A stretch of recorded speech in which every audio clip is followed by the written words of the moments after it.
Muy buenos días a todos. El día de hoy, J. del Río agradece su participación en este webinar Cierre Financiero y Revisoría Fiscal, Retos y Mejores Prácticas en Colombia. El día de hoy nos acompaña Mauricio Socha, socio de auditoría en Bogotá. Es contador público titulado de la Universidad Jorge Tadeo Lozano, especialista en aseguramiento y control interno de la Pontificia Universidad Javeriana. Tiene una certificación de la ICAO UK en normas internacionales de información financiera. Durante su trayectoria profesional de más de 20 años en una Big Four, Mauricio ha participado y liderado auditorías de estados financieros bajo estándares locales e internacionales para empresas multinacionales pertenecientes a diferentes industrias que cotizan en bolsas de valores alrededor del mundo. Asimismo, cuenta con una experiencia en control interno y revisoría fiscal, y es miembro del Instituto Nacional de Contadores Públicos en Colombia. Ha participado como entrenador en cursos para personal profesional en algunas firmas y otros eventos académicos. Nos acompaña Yolanda Suescún, gerente de auditoría en Bogotá. Yolanda Suescún es contador público de la Universidad Nacional de Colombia, especialista en finanzas. Y tiene un máster en dirección financiera por la OBSV, una certificación en presentación de información financiera internacional y auditoría internacional por la Association of Chartered Certified Accountants, un diplomado en Compliance Officer, normas internacionales de aseguramiento de información y normas internacionales de información financiera, aplicación plena. Además, cuenta con certificaciones de IFRS y capacitaciones permanentes en las firmas en las que elaboró previamente.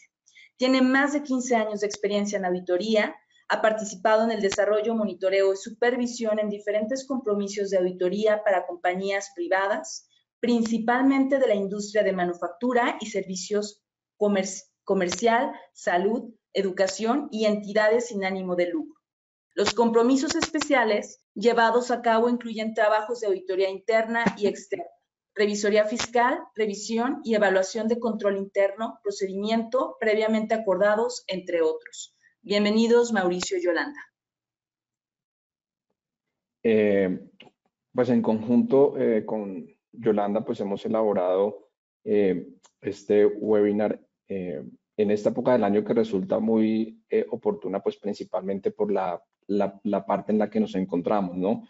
Quizás algunas empresas que ya validando algunas cifras preliminares de sus estados financieros, quizás ven que de pronto se hace necesario la incorporación o el nombramiento de un revisor fiscal y tienen algunas dudas de qué requisitos deben cumplir, de en qué consiste esa revisoría fiscal y otra serie de aspectos que se generan al momento de evaluar esa necesidad. Entonces, la idea es poder conceptuar al respecto y poder dar algunos lineamientos de esas consideraciones que se deben tener.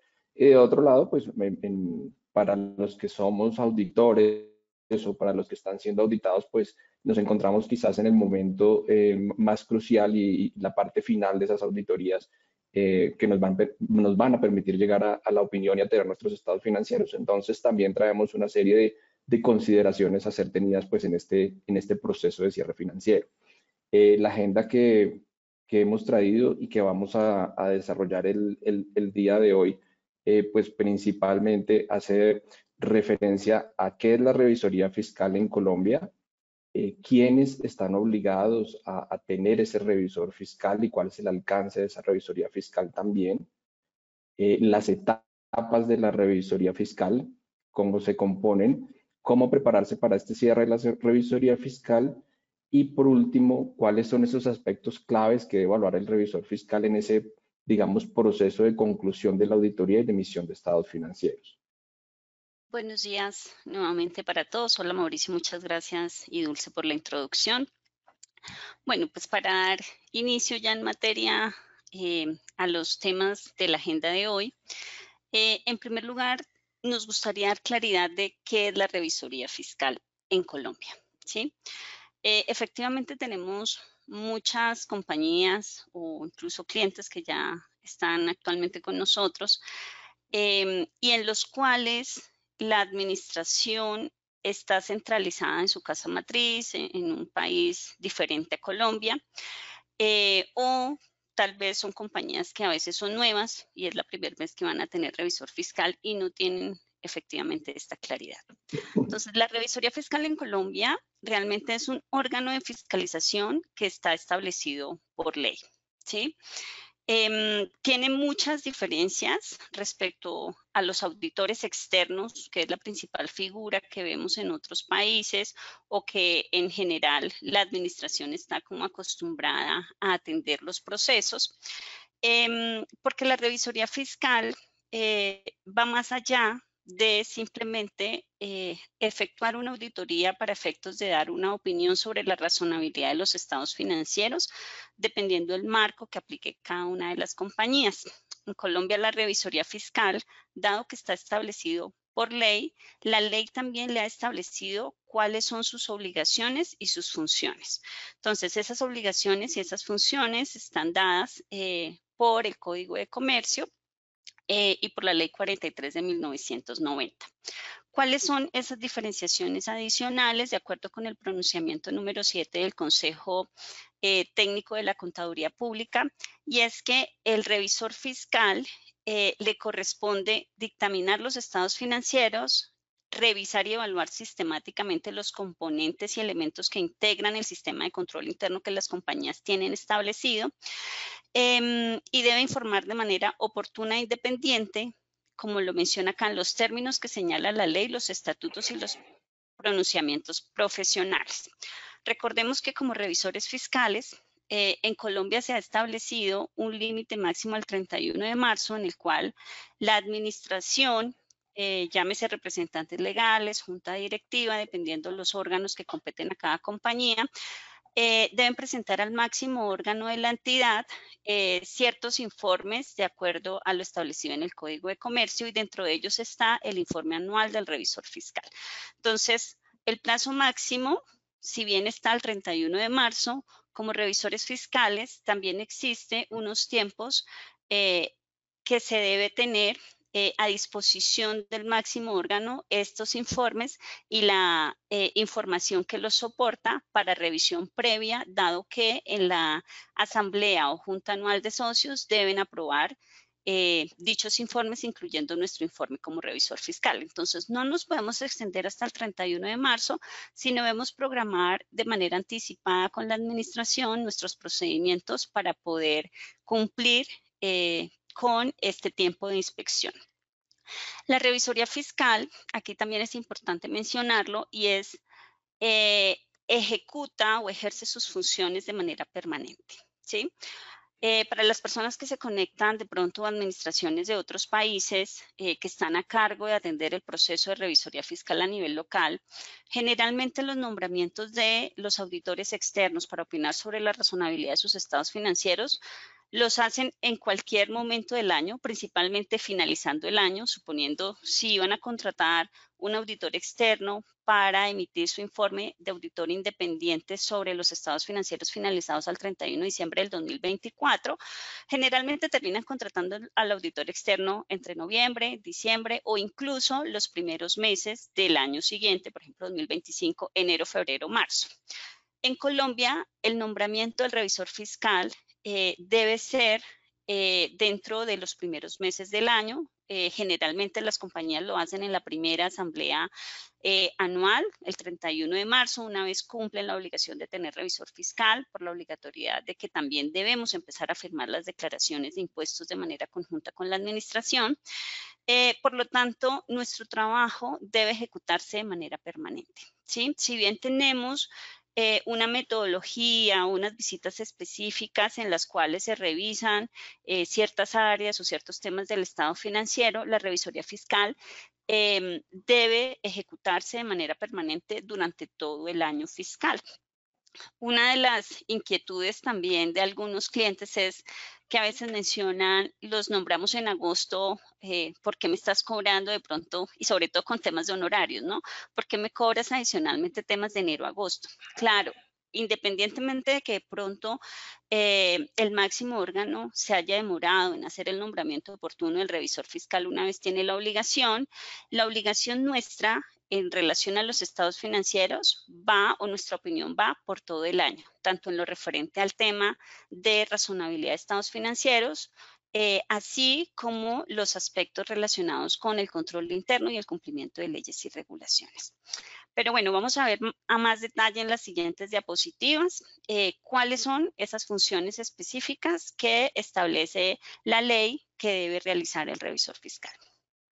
Bueno, entonces, en esta parte de la revisoría fiscal, digamos que parte de las funciones que tiene ese revisor fiscal es que todas las operaciones que realizan las sociedades se cumplan conforme a los estatutos de la compañía, ¿no? Entonces es muy importante preliminarmente y antes de cualquier actividad conocer esos estatutos de esa compañía, haberlos leído y tener claridad de cuáles son las responsabilidades, actividades y demás lineamientos que debemos considerar en la ejecución de nuestra revisoría fiscal. Adicionalmente, como el revisor fiscal es nombrado por el máximo órgano social, bien pueda ser la asamblea de accionistas, la junta de socios o en el caso de las sucursales, la junta directiva de la casa matriz, entonces el revisor fiscal también tiene que dar lineamiento a todas esas instrucciones que estos máximos órganos dan para poder desempeñar y ejecutar sus funciones.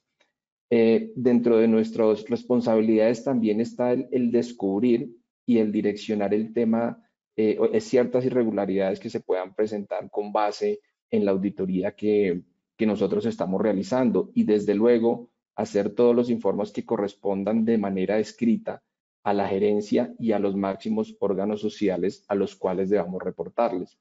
Aquí en este tema de irregularidades surge siempre una duda que el revisor fiscal o el tema de irregularidades se asocia mucho al tema de fraude también, que el revisor fiscal es responsable también de la identificación del fraude y no necesariamente es una de las responsabilidades del revisor fiscal o su trabajo no está enfocado en identificar fraudes.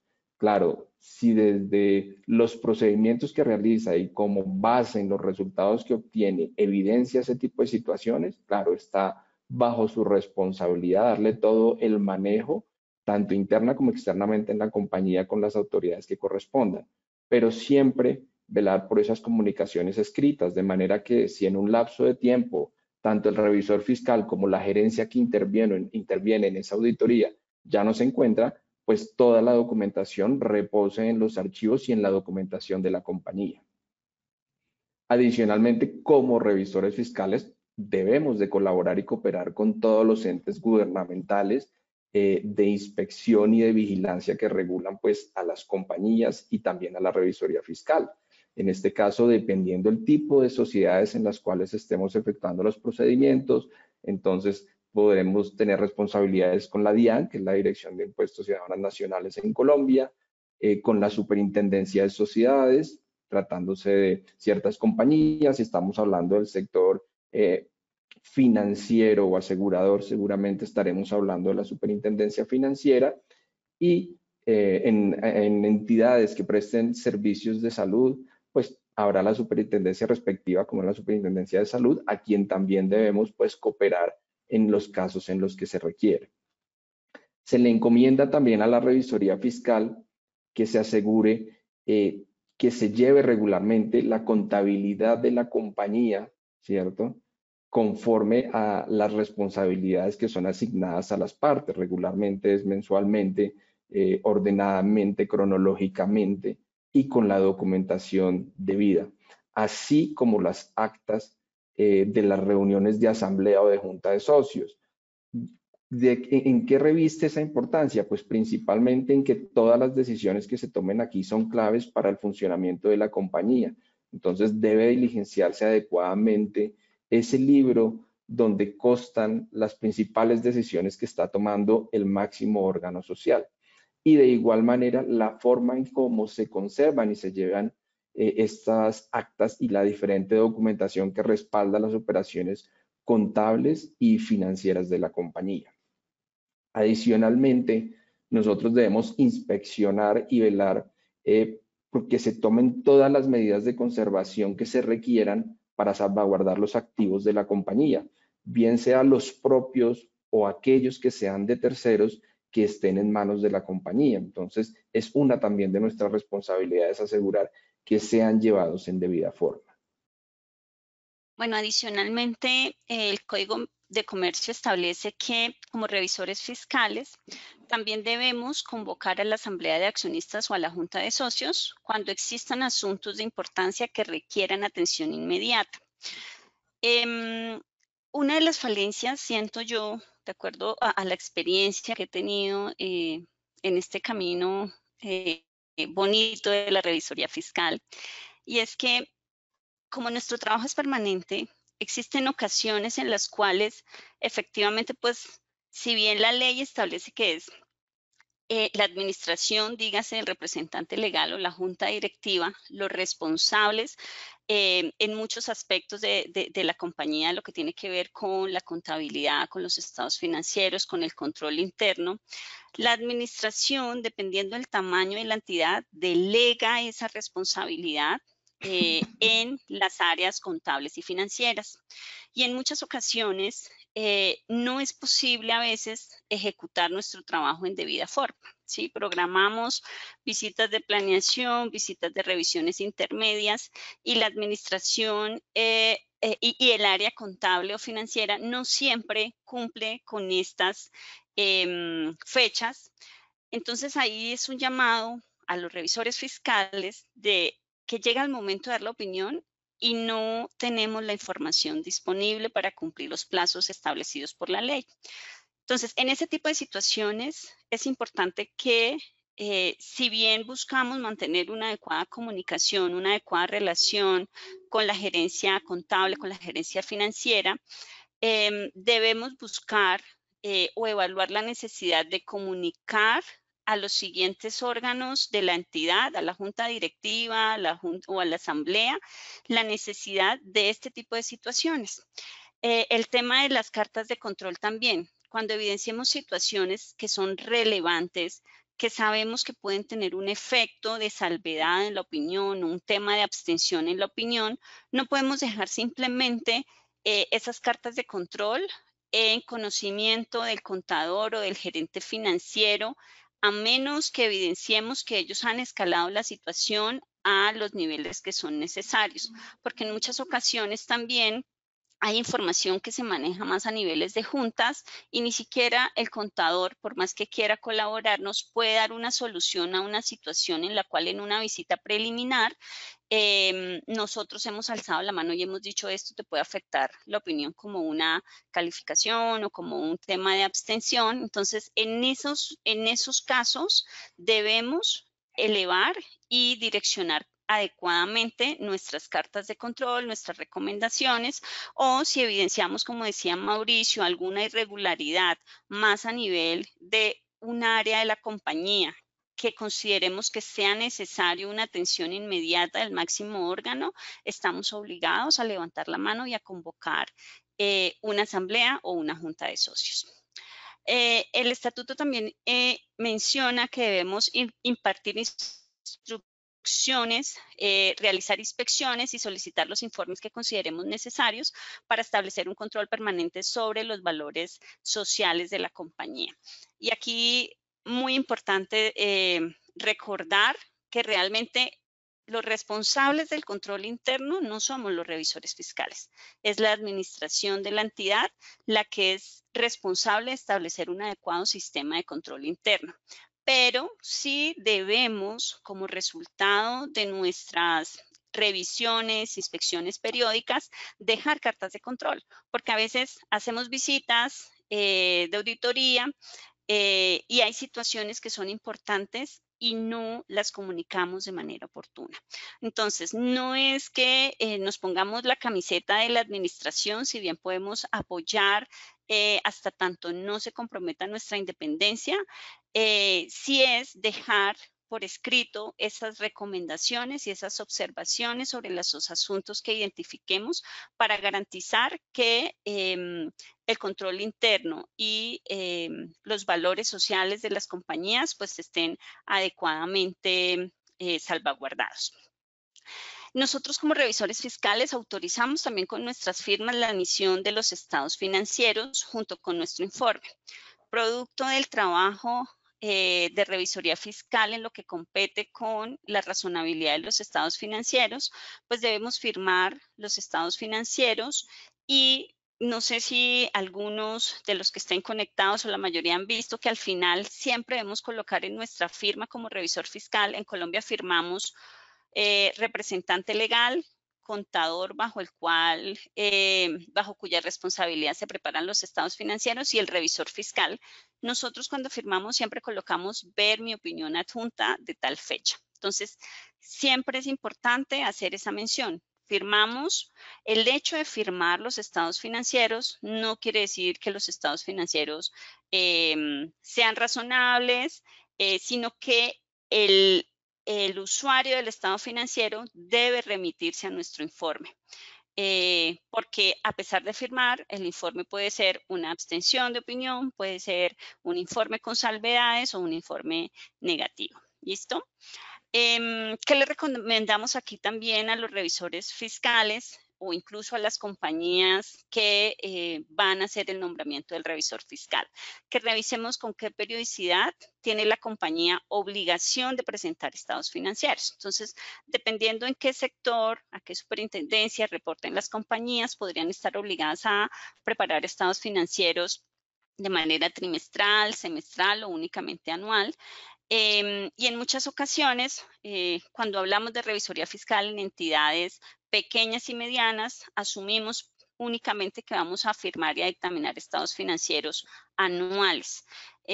Pero por estatutos las compañías podrían establecer que deben presentarse estados financieros de manera semestral. Entonces ahí es importantísimo revisar justamente en los estatutos si hay funciones adicionales a las establecidas en la ley o periodos intermedios en los cuales también debamos emitir un dictamen sobre los estados financieros. Cumplir con las funciones asignadas por ley o por estatutos, así como las que designe la Junta de Socios, siempre y cuando éstas sean compatibles con la ley, ¿sí? Nos hemos encontrado con algunas compañías que a veces, ya sea en el pliego de invitación a cotizar servicios de revisoría fiscal o dentro de sus estatutos incluso han establecido funciones al revisor fiscal de, por ejemplo, preparar la declaración de renta, ¿sí? Entonces, a pesar de que esté documentado o en estatutos o en el requerimiento interno de una compañía, se debe tener en cuenta que como revisores fiscales no podemos realizar este tipo de funciones o actividades porque estaríamos entrando en un tema de independencia, ¿sí? Entonces, revisemos muy bien cualquier otra obligación que por contrato o por estatutos nos estemos obligando. Y es importante hacer como esa validación antes de aceptar cualquier compromiso para evitar dificultades con la administración después cuando nos estén de pronto exigiendo el cumplimiento de funciones y no levantamos la mano de pronto desde el inicio de la relación contractual. Por último, también se establece nuestra obligación de reportar, ya Mauricio lo mencionaba también en el slide anterior, de reportar a la Unidad de Información y Análisis Financieros sobre las operaciones catalogadas como sospechosas. Aquí simplemente un recorderis de los revisores fiscales que auditan compañías que están obligadas a tener el sistema implementado, a tener SACRILAF implementado, son muy juiciosos y se inscriben, pero a veces las compañías cumplen los topes y dejamos de última como ese proceso de hacer el registro ante el sistema de reporte. Y efectuar de manera oportuna pues estas operaciones. En el tema de la UIAF, reportemos que las operaciones deben reportarse de manera inmediata una vez se identifican. Y en lo que tiene que ver con los actos de corrupción, delitos contra la administración pública y demás irregularidades que conozcamos en el ejercicio o en el desempeño de nuestras funciones, la ley establece un plazo máximo de 6 meses para hacer la respectiva denuncia o reporte.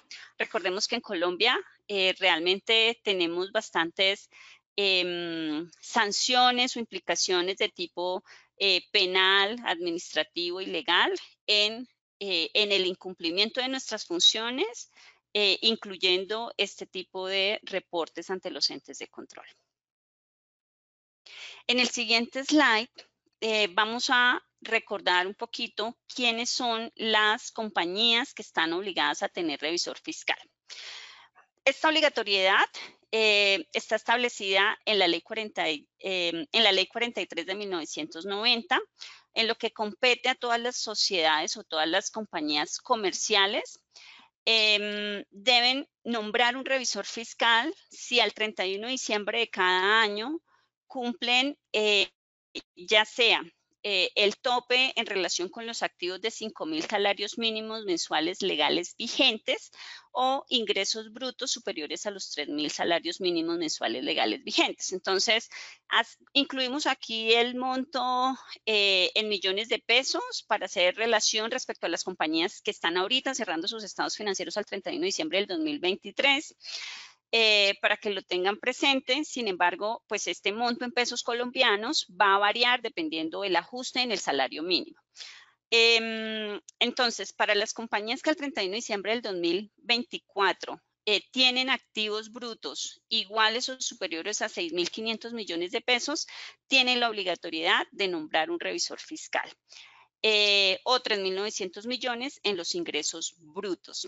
De igual forma, el Código de Comercio en el artículo 203 establece también que todas las sociedades por acciones y las sucursales de compañías extranjeras deben nombrar revisor fiscal.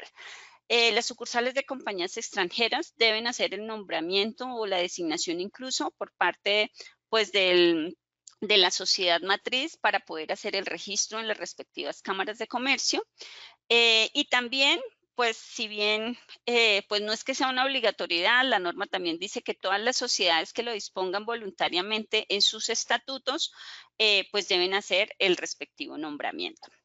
Existen otras normas, otras leyes que establecen igual obligatoriedad de las demás compañías dependiendo del sector en el cual se encuentren, empresas de economía solidaria, cajas de compensación, empresas de salud, entidades financieras. Entonces, dependiendo del sector en el que esté su compañía, pues sí es importante buscar referencia a cada una de las normas dependiendo del sector. Entonces, habiendo hablado un poco de lo anterior, como lo mencionaba Yolanda, pues también tenemos el alcance de esa revisoría fiscal, ¿no? Y acá, clave, digámoslo, el entendimiento de la diferenciación entre esa revisoría fiscal y la auditoría. Principalmente, la revisoría fiscal se basa en tres aspectos. El aspecto financiero, que básicamente es dictaminar los estados financieros con base en lo que indican el artículo 207 y el artículo 208 del Código de Comercio, ¿de acuerdo?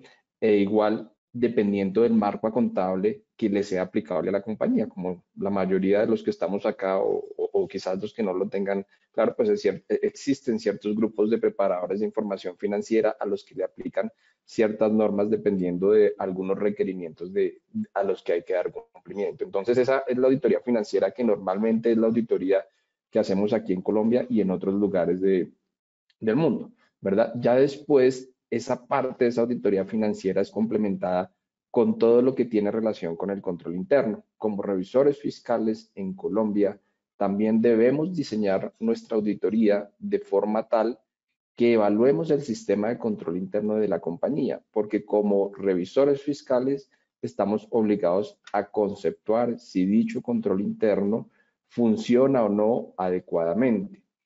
En muchas validaciones que se hacen relacionadas con el tema del control interno se concluye que una compañía puede tener unos estados financieros más adecuados o más sanos, por decirlo así, cuando tiene un sistema de control más fuerte, un sistema de control que le permite tener mayor aseguramiento. Cuando yo tengo unas políticas, unos manuales de funciones claros, cuando tengo una adecuada segregación de funciones, cuando tengo niveles de revisión, todo este tipo de cosas me va a permitir asegurar que lo que llega a la contabilidad pues llegue de mejor manera porque viene de una serie de procesos previos, de una serie de controles que me están permitiendo asegurar que estamos llevando adecuadamente esas cifras, que tengo ciertos parámetros que me permiten asegurar ese número. Quizás cuando las empresas no tienen un control interno tan robusto, pues se encuentran muchas dificultades en la realización ya de la auditoría en su parte final, ¿no? En la parte financiera de validación de procedimientos sustantivos. Entonces es clave aquí esa evaluación de control interno como parte de los procedimientos que hacemos como revisor fiscal. De igual manera, de forma permanente, no solo lo vamos a evaluar al inicio, no solo lo vamos a evaluar al final, debemos evaluarlo de manera permanente. Y adicionalmente la parte de cumplimiento que le hemos venido hablando, el cumplimiento de estatutos, el cumplimiento de normatividad local también y el cumplimiento de todos los decisiones y todas las instrucciones que nos proporcione la Junta de Socios o la Asamblea de Accionistas. Debemos validar todo esta parte en temas de cumplimiento, todos los designios de este máximo órgano en las compañías. Entonces, ese es un poco el alcance de nuestra revisoría, a diferencia de otro tipo de auditorías, porque muchas veces cuando estamos en los procesos de explicar por qué la revisoría fiscal surgen muchas dudas, muchas personas lo asumen que quizás es un tema solamente tributario por la parte fiscal, y no, comprende varios aspectos a diferencia de las auditorías en otros países. A mí me gustaría, Mauricio, de pronto recalcar en esta presentación un tema muy particular en Colombia y es para la administración y es la importancia de evaluar el marco de normas de contabilidad aplicables a las compañías, ¿sí? Recordemos que en Colombia tenemos 3 grupos de implementación de información financiera. Cuando hicimos la adopción de las IFRS, tenemos el grupo 1, grupo 2 y grupo 3, ¿sí? Entonces, grupo 1, lo que tiene que ver con la implementación de del marco de IFRS plenas. Grupo 2, para compañías pequeñas y medianas que no cumplen pues, los requisitos de cotizar en bolsa ni son entidades obligadas a implementar las NIF plenas y ahí es donde se enmarca la mayoría de las compañías en Colombia. Y finalmente, pues el grupo 3.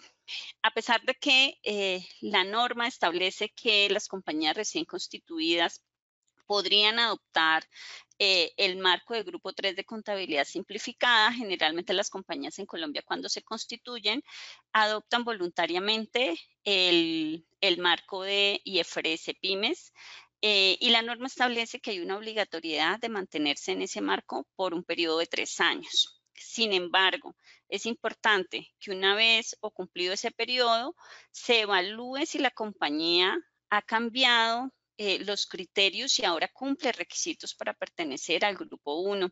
Y a veces a las compañías se les olvida hacer esa evaluación de manera anual y terminan aplicando o continúan aplicando las IFRS Pymes, y lo cual implica un incumplimiento en el marco de información financiera que deberían estar llevando y podría ser un tema de abstención de opinión o calificación porque la compañía no esté aplicando el marco correcto.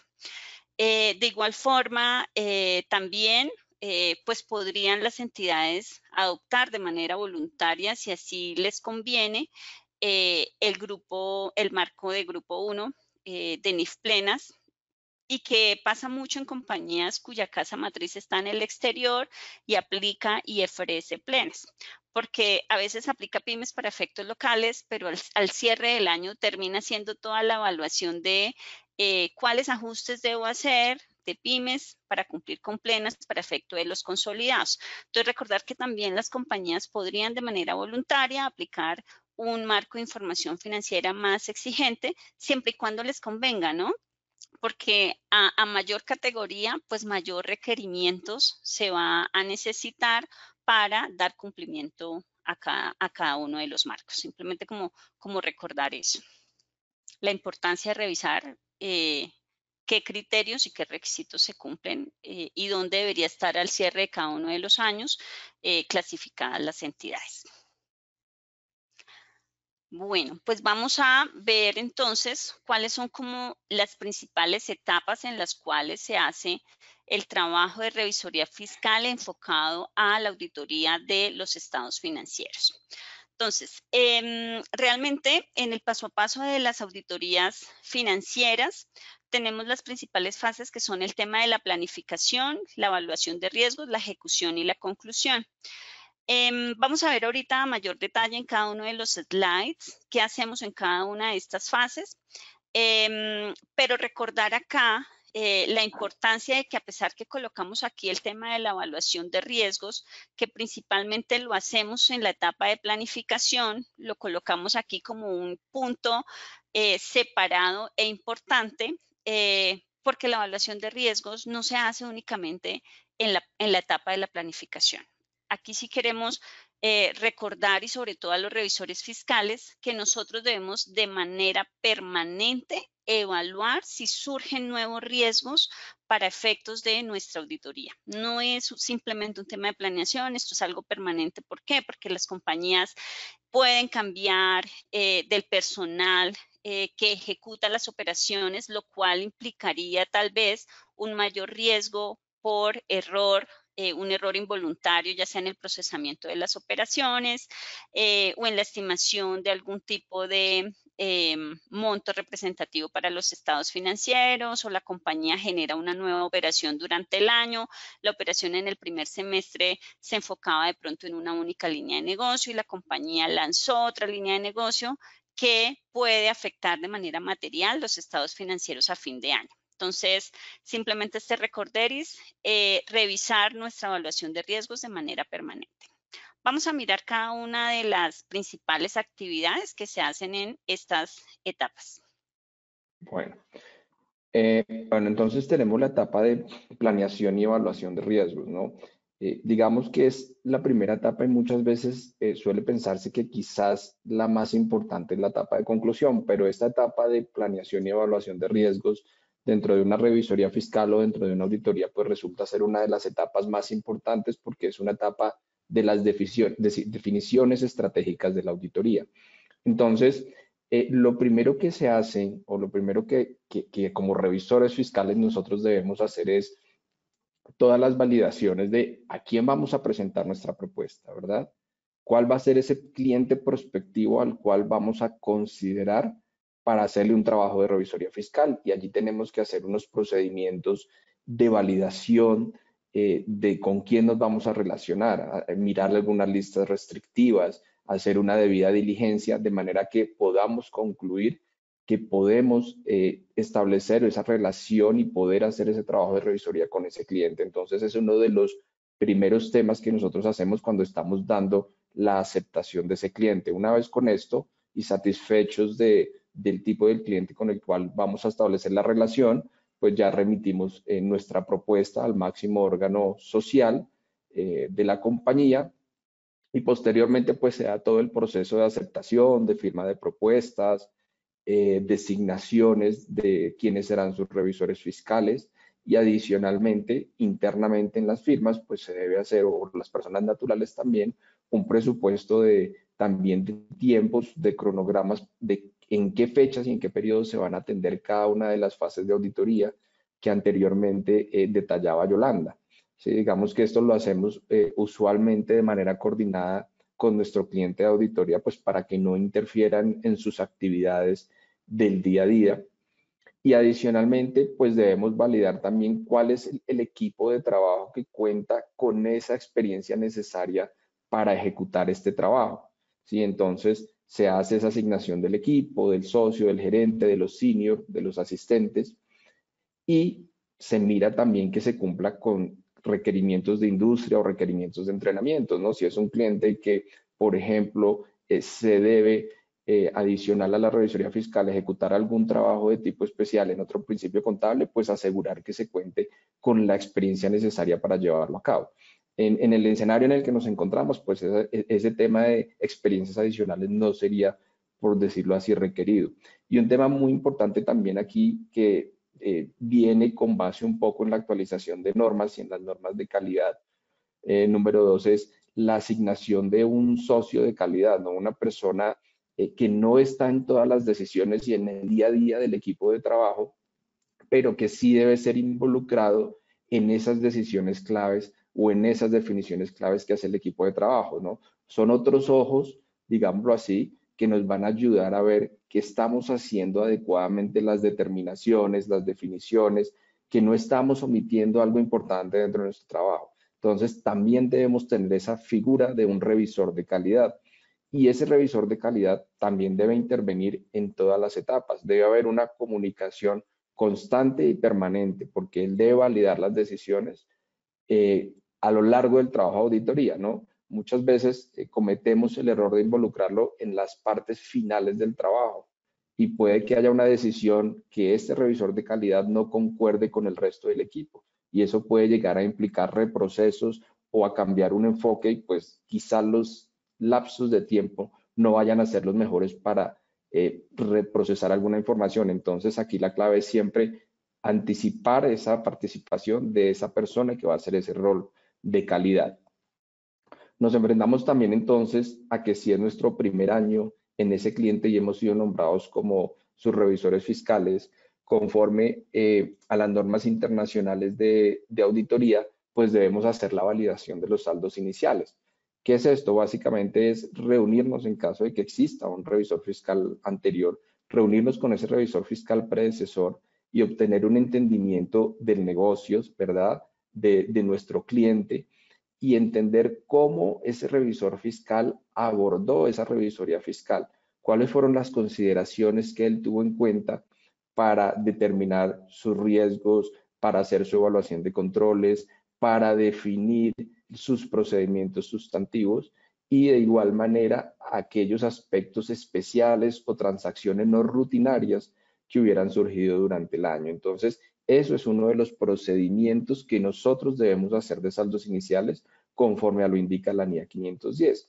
Ya posteriormente el equipo de auditoría debe definir al interno si alguna situación en particular llama su atención y deba hacer otro tipo de procedimientos adicionales, por ejemplo, en el reconocimiento de ingresos o en el tema de activos fijos, si es necesaria, no sé, si de la reunión concluye que el de activos fijos es muy importante y hace muchos años no se hace una inspección, podría llegar a determinar aquí, en esta etapa temprana, proceder a hacer una para poder obtener evidencia de esos saldos iniciales, porque el revisor fiscal nuevo o que está siendo nombrado, pues no se va a devolver a auditar lo que ya ha sido auditado, pero sí necesita obtener evidencia de que esos saldos no están impactados por un error material que adelante le pueda representar una dificultad en la ejecución de su trabajo.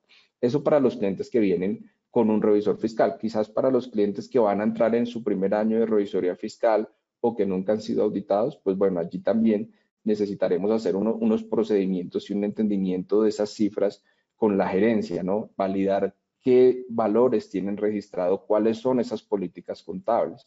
Y generalmente cuando estamos en el estado financiero, tanto en los estados financieros como en la opinión, hacemos la salvedad de que esos estados financieros no han sido nunca auditados. Y eso es importante conforme a lo definen las normas internacionales de auditoría. Una vez ya con estos procedimientos de saldos iniciales, pues aquí empezamos a definir toda la planificación y hacer todo el conocimiento del cliente, pero ya con nuestro cliente. Entonces ya sostenemos reuniones con la alta gerencia, con el financiero, con el líder comercial, con el líder de la cadena de suministro, con el área de legal, pues para entender cómo es el funcionamiento de esta compañía, cuáles son sus principales procesos, sus principales riesgos, validar de manera muy general si puede haber un ambiente de control interno que nos favorezca o si por el contrario no es muy fuerte ese control interno. Y con base en eso, pues empezamos un poco a ir definiendo cuál va a ser nuestro enfoque. Una vez con lo anterior, ya empezamos con nuestro trabajo de auditoría y empezamos a establecer ciertos parámetros claves para el trabajo de auditoría, como es la materialidad, conforme a la NIA 320. Entonces ya empezamos a analizar esos estados financieros, ¿verdad? Y empezamos a determinar cuál puede ser el mejor criterio para determinar nuestra materialidad. Generalmente utilizamos la utilidad antes de impuestos, los ingresos, los activos netos, en algunos casos los gastos. Entonces, ya un poco con el conocimiento del cliente podríamos llegar a determinar cuál va a ser esa materialidad que vamos a utilizar. Recordemos que esa materialidad no es más que el factor que nos va a dar la base para hacer nuestros procedimientos de auditoría, para determinar en algunos casos las muestras que vamos a tomar, e igualmente es aquel que nos da los parámetros para incluir diferencias de auditoría cuando las evidenciemos, y de igual manera en algunos casos pues podría también ser el que nos dé un poco el parámetro si alguna opinión se va a calificar o no una vez supere ese índice que hemos establecido para realizar nuestro trabajo de auditoría. Adicionalmente, debemos hacer una revisión inicial de las cifras, y aquí es importante precisar que esa revisión inicial de cifras, no es principalmente enfocarnos en validar variaciones con respecto al año anterior, porque digamos si estamos en un primer año, pues seguramente tenemos alguna idea de qué pudo haber el año pasado en esos estados financieros, pero no conocemos también con el cliente como para dedicarnos a hacer procedimientos de variación. Lo que contempla la norma de auditoría es que a través de estos procedimientos analíticos yo pueda determinar si hay algunos riesgos que deban ser considerados en mi auditoría. Entonces dicen, no siempre la variación puede llegar a darle ese insumo. Entonces, en ese procedimiento analítico o en esos procedimientos analíticos iniciales, debemos hacer esa revisión juiciosa de las cifras para la posible identificación de riesgos. Es decir, si en algún momento observamos que hay ciertos parámetros que nos llevan a concluir que puedan haber algunos riesgos adicionales. Y una vez ya con esto, pues vamos a hacer las determinaciones de los diferentes riesgos, el enfoque de auditoría que vamos a abordar y determinar también y hacer la evaluación del riesgo de fraude. Una evaluación de riesgo de fraude juiciosa, no una evaluación de riesgo de fraude por presunción, sino evaluando realmente los factores que determinan si existe o no.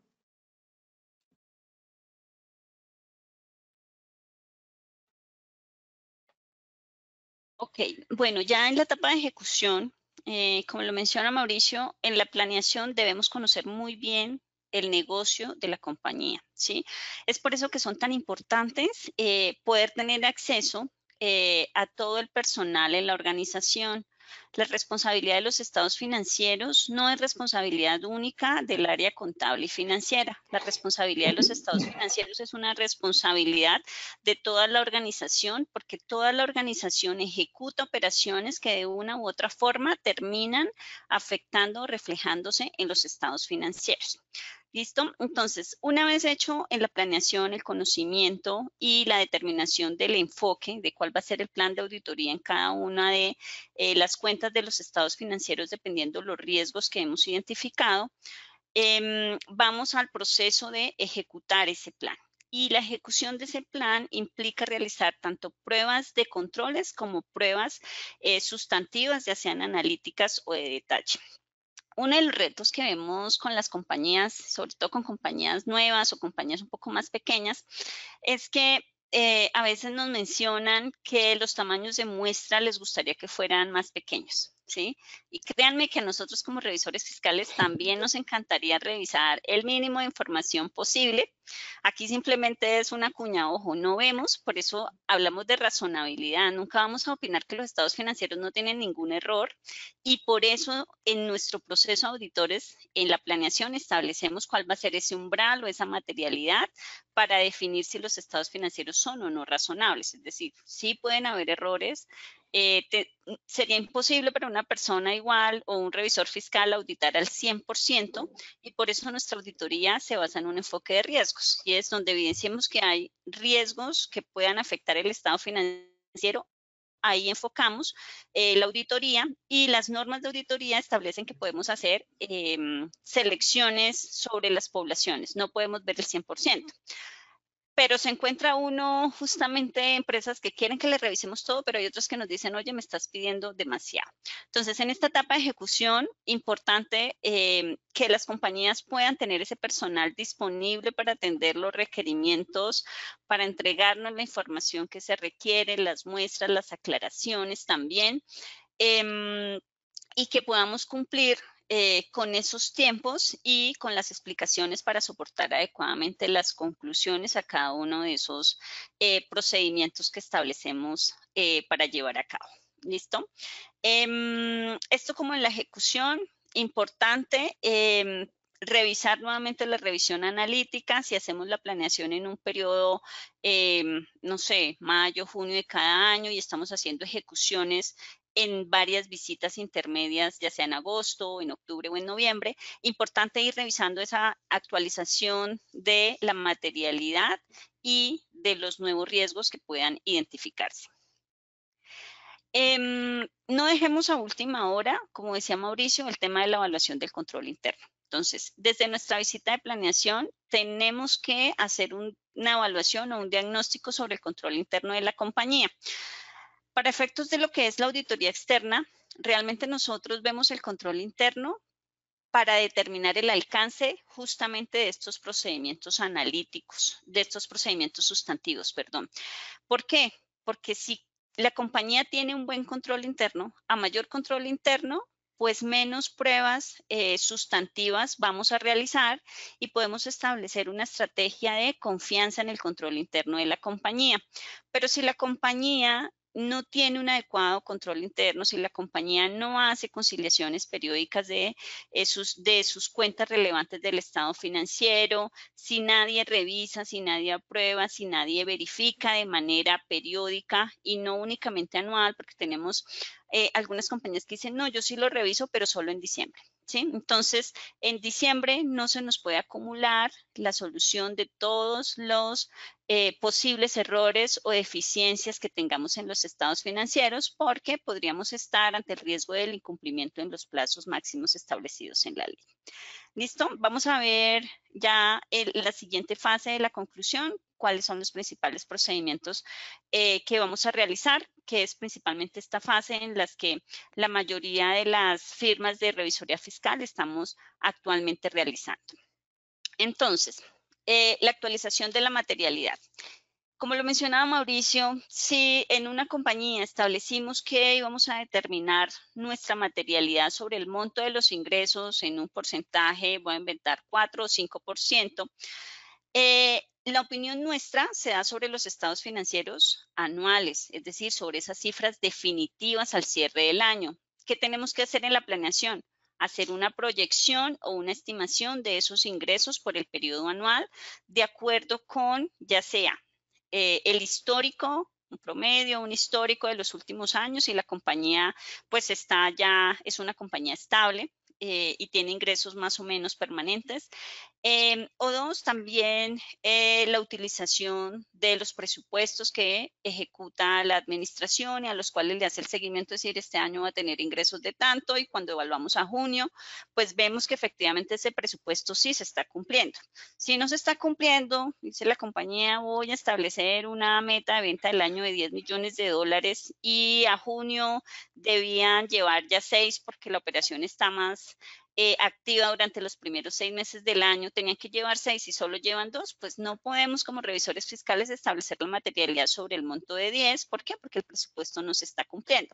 Entonces, como en visitas preliminares y de planeación, esa materialidad es un estimado con base en la mejor aproximación, al cierre debemos hacer esa actualización sobre las cifras definitivas, sobre esos benchmarks definitivos como están cerrando los estados financieros y evaluar si tuvimos un problema de alcance en los procedimientos preliminares. ¿Por qué? Porque cuando hacemos procedimientos preliminares procuramos en esta visita de cierre solo hacer una conexión sobre noviembre y diciembre. Por eso la importancia de que puedan atender a su revisor fiscal y a su auditor externo en periodos intermedios del año para que ahorita en estas semanas fluyan más y solo tengan que verse situaciones o asuntos especiales que surgen en los últimos 2 meses del año. Pero para el revisor fiscal, si establecimos una materialidad de 1.000 millones de pesos, un ejemplo, en una compañía pequeña, y al cierre del año, cuando actualizo el cálculo con base en los ingresos reales, me da 500 millones. ¿Qué pasó? Tengo un problema de alcance porque en la visita preliminar hice procedimientos sobre menores cuentas o las cuentas que antes decía por montos no son materiales, se vuelven materiales, porque ya todo lo que supere los 500 millones debía haberle realizado procedimientos de auditoría y lo dejé descubierto en las visitas preliminares. ¿Listo?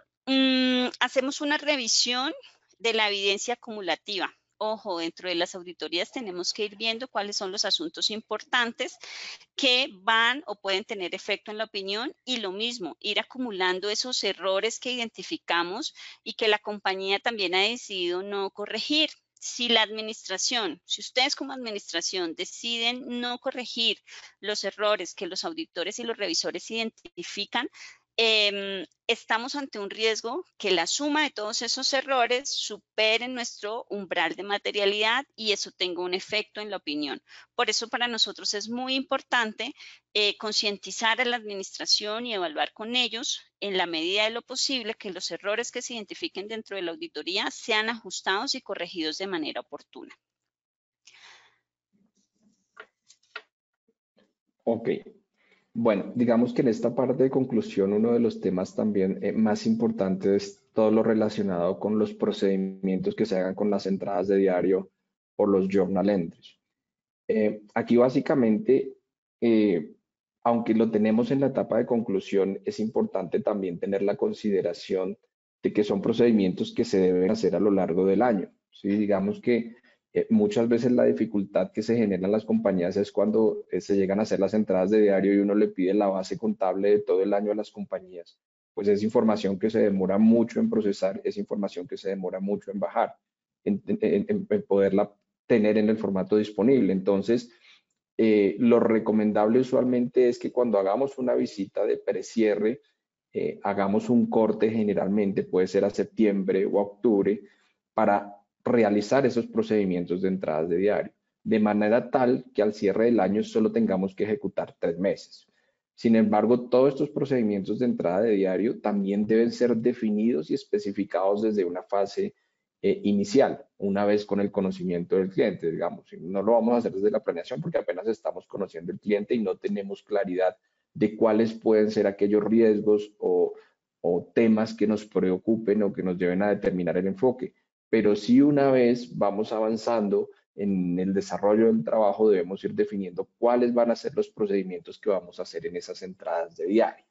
Y aquí es importante también definir qué criterios se van a definir, con todo el equipo de auditoría. Esta no es una definición que deba ser el senior o que deba ser el junior, es una definición que se debe mirar en conjunto con el gerente y con el socio del encargo, pues porque son las personas que tienen mayor conocimiento, mayor experiencia y que pueden direccionar mejor cuáles van a ser estos procedimientos de entrada de diario. Algunas de las cosas más típicas que se suelen realizar en las entradas de diario, pues primero que todo, evaluación de controles, ¿no? Tengamos presente que estas entradas de diario generalmente están enfocadas a la identificación de fraude y cuando yo tengo una definición de fraude, una de las maneras en que puedo reducir o en que puedo mitigar su impacto es a través de la evaluación de controles. Entonces, lo primero que debo definir es unas pruebas de controles para esas entradas de diario. Por ejemplo, controles de autorización de comprobantes manuales, por decir algo, o controles para la apertura de periodos contables una vez reportado, o procedimientos para hacer ajustes en la contabilidad una vez reportado. Eso me va a dar evidencia a mí de decir, no, pues acá pueden hacer cuantos ajustes quieran y no pasa nada. O por el contrario, puedo decir, no, aquí para hacer un ajuste existe un procedimiento, hay un control interno y eso le va dando a uno luces de cómo funciona ese procedimiento de entradas de diario. Entonces es un poco desde la óptica del control interno. Desde la óptica sustantiva, lo que normalmente solemos hacer en estas entradas de diario es tomar los saldos iniciales del año pasado, adicionar débitos, restar créditos y llegar a un saldo final, que en condiciones normales debería darnos y no debería haber diferencias al hacer este movimiento. Pero muchas veces, por X o Y circunstancias, esos movimientos no dan. Entonces, ahí viene el primer trabajo que tenemos que hacer y es evaluar por qué esos saldos no están siguiendo o no están siendo, digamos, actualizados de manera correcta. Si hubo un error en el sistema, si hubo una falla humana, entrar a detallar por qué no se cumple con ello. Y adicionalmente importante aquí, pues hacer ciertos procedimientos de validación de integridad de esos movimientos. Una vez ya con esta base, lo que debemos definir es, bueno, ¿qué procedimientos vamos a hacer sobre esas entradas de diario? No todas las entradas de diario funcionan de la misma manera para todas las compañías. Para cada compañía hay que hacer procedimientos específicos. No es lo mismo hacer las entradas de diario en una compañía que tiene un sistema robusto a hacerlo en una compañía que no maneja un sistema robusto. Entonces, esas son las definiciones que hay que tener en cuenta y tenemos que hacerlo sobre aquellas cuentas que ya si yo tenga establecido que pueden tener un riesgo importante, un riesgo de error importante o un riesgo de fraude importante. Entonces podré, por ejemplo, decir, bueno, en esta compañía, un ejemplo, los comprobantes contables manuales jamás los autoriza el representante legal ni jamás alguno de los vicepresidentes de las otras áreas. Entonces podría decir, oiga, que no tengan ningún comprobante manual autorizado por ellos. Eso puede ser una prueba. ¿Por qué? Porque en su día a día ellos no tendrían por qué intervenir en mi contabilidad y podría darse para que la alta gerencia pueda estar perpetrando algún tipo de fraude, que es lo que persigue estas entradas de diario. Entonces, ahí entra un poco el conocimiento del cliente para la definición de esos procedimientos que hagamos en las entradas de diario. También puedo, por ejemplo, dependiendo del tipo de cliente, diseñar ciertos procedimientos para determinar que no hayan asientos inusuales, ¿verdad? Puedo también mirar los ajustes que se hacen una vez yo cerré el periodo 12. ¿Qué pasó en ese periodo 13? Debería de validarlo. Puede que en ese periodo 13 evidenciemos cosas distintas a los ajustes que propone la revisoría fiscal que se hayan incluido y que tengamos que entrar a auditar. Entonces, eso es un poco desde esta óptica lo que hacemos en esas entradas de diario, validar aquellos temas importantes, principalmente asociados con fraude, y que debemos diseñar a través de procedimientos de controles y sustantivos. Revisión de estados financieros y revelaciones, pues bueno, creo que la mayoría de los que estamos acá hemos tenido alguna participación en todo el tema de revisión de estados financieros, pues principalmente, y lo vamos a ver en el slide más adelante, principales consideraciones en esos temas o en esas falencias que identificamos en estados financieros, ¿no? Pues principalmente tener toda la información conciliada y de ahí para adelante empezar a realizarlos, siendo siempre responsabilidad de la gerencia y no del revisor fiscal la realización de esos estados financieros. Validación de los eventos subsecuentes, pues bueno, entre el periodo 31 de diciembre, que es cuando termina el año, y la fecha de mi opinión, sea febrero, sea marzo, abril o mayo, cuando se dé, debo actualizar esos eventos subsecuentes para evidenciar que no hayan temas en ese periodo que me puedan afectar las cifras que yo estoy reportando al 31 de diciembre. Y por último, pues ya con todo lo que hemos venido hablando, poder dictaminar o dar mi opinión de auditoría sobre el trabajo que se está ejecutando y llevando a cabo. Siguiente, Bueno, por yo favor. quisiera, antes de continuar, nos vamos a excusar con nuestros asistentes. La verdad es que la auditoría es nuestra pasión y aquí nos alargamos más de lo que teníamos previsto. Vamos a tomar unos minuticos adicionales porque nos parece muy importante hacer un breve repaso sobre cómo prepararnos o consideraciones relevantes en cada uno de los rubros del estado financiero para que ustedes como compañía pues tengan una certeza de que cada uno de los rubros relevantes del estado financiero están cerrándose correctamente y como de las principales informaciones que deberían tener disponible que nosotros dentro de nuestra función y revisión final generalmente requerimos a la administración. ¿Listo? Entonces, vamos a ir brevemente en esta segunda fase para procurar quitarles el menor tiempo posible adicional por si tienen otros compromisos. Entonces, de los principales, digamos que lo que recomendamos a la administración es que su área contable también haga un checklist al cierre de cada año para garantizar el adecuado cierre de las cifras. En Colombia, la obligación de certificar primero los estados financieros que se deben poner a nuestra disposición para auditar está en cabeza del representante legal y del contador público que prepara esos estados financieros. ¿Qué significa esa certificación? Que ustedes primero nos manifiestan a nosotros que han verificado los estados financieros en su conjunto y que han cumplido con ese marco, que todos los activos existen, que los pasivos son íntegros, que las transacciones de ingresos, costos, gastos realmente ocurrieron. Es decir, manifiestan que todo está de acuerdo a lo requerido por el marco de información financiera aplicable.